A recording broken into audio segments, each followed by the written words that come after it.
Mr. Mickey Brady. Last Concordia, I've sat here for nearly 6 hours. I've heard people preaching, I've heard people pontificating, and I've heard people, in some cases, talking absolute nonsense.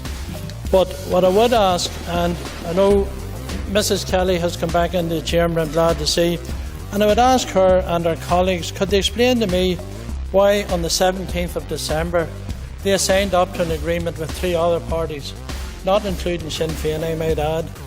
That agreement, and I have it here, contained no protection for children with disabilities, contained no protection for adults with severe disabilities, contained a two-year loss of benefit sanctions, and contained no supplementary payments fund in that agreement.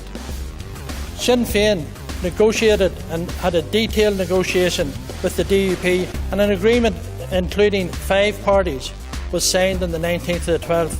So after listening to Mr. Atwood, and I have to say, him and Mrs. Kelly and their party colleagues seem to have assumed the high moral ground. Well, all I can say is your view from that must be very, very blinkered, because we would like an explanation, and maybe you could explain to the House why you were prepared to sign such an agreement.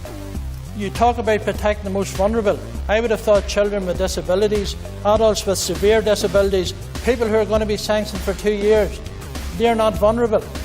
So just maybe at some stage we could get an answer to that particular question. I mean, we should look forward to that. And if you want to give it now, I'm quite happy to give way. And if you want to give it now, I'm quite happy to give way. And if you want to give it now, I'm quite happy to give way. Is that okay, right? Obviously you need to think about it and consult and discuss.